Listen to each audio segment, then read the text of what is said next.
remember trying to get in touch with this daggone producer that my friend was hanging out with. At the time, he was producing this other recording artist that was on Columbia Records at the time.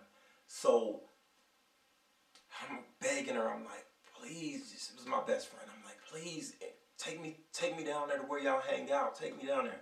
And she would be dressed up in her little camisoles and everything like that, because Prince was hot, and Prince is always hot.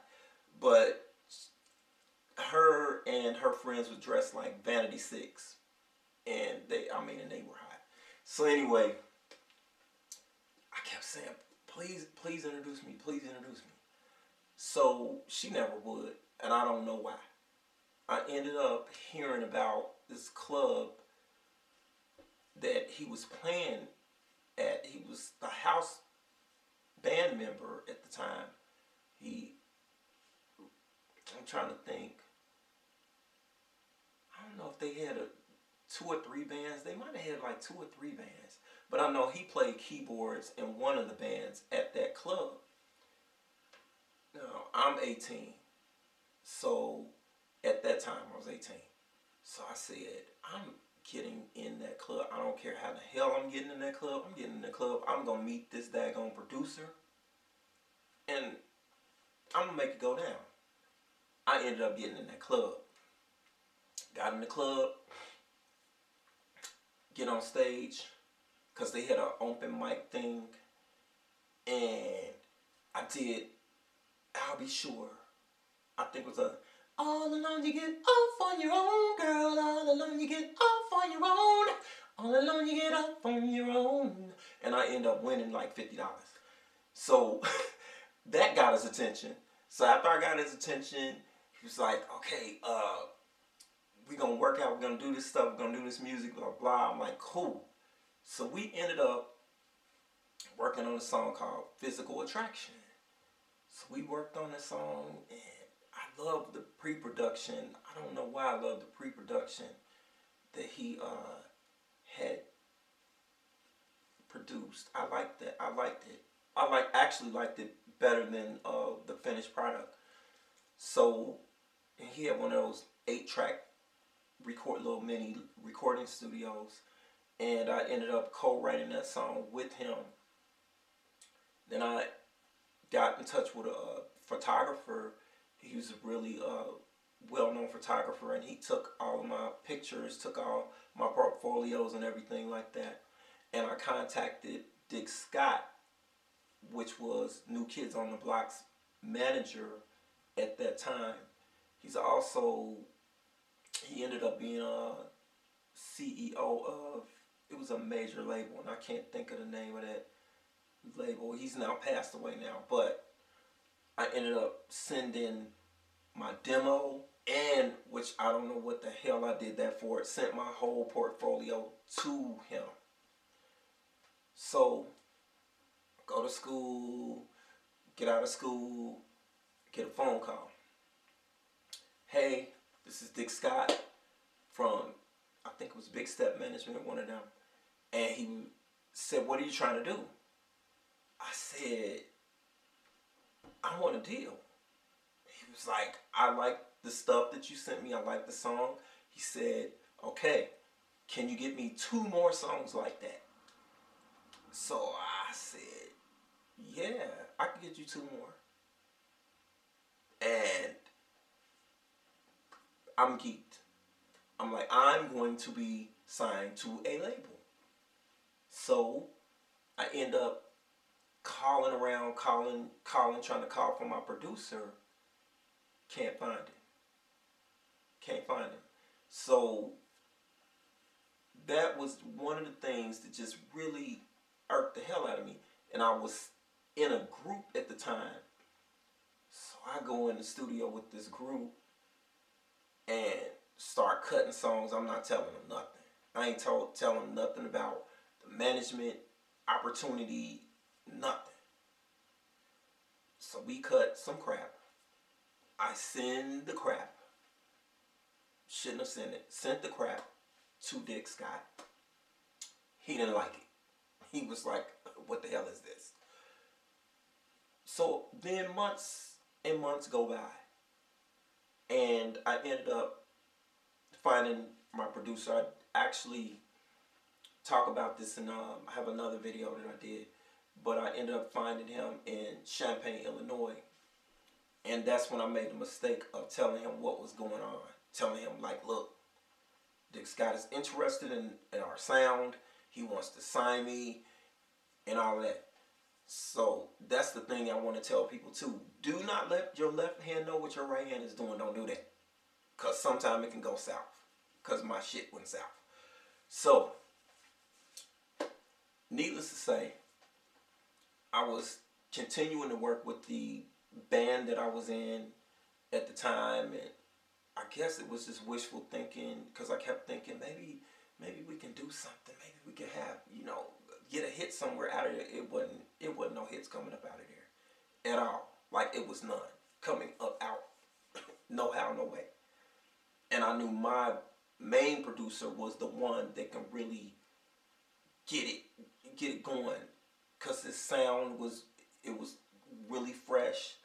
It was hot. He could mix his ass off. He knew how to put vocals together and stack background vocals and all of that stuff. And I'm really a fan of background singers because they carry the songs. Like one of TLC's background singers, Deborah Killings.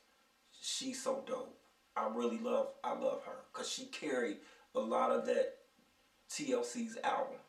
She's the main background vocalist on a lot of those songs.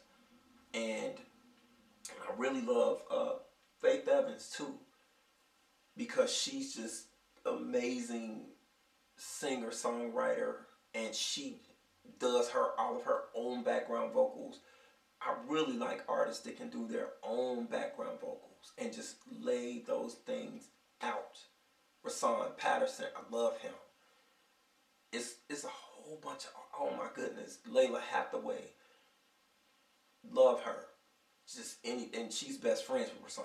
So I love all of those, and even the old school vocalists from really, really back in the day. Like these newer vocalists or artists, I have to get used to some of them because some of the stuff is kind of electronic-y sounding, but those older artists, like George Benson and Patti LaBelle and all of that, I really love the stuff that they do, and I really appreciate that type of stuff. Really love, of course, I love Marsha Ambrosius. I love Floetry.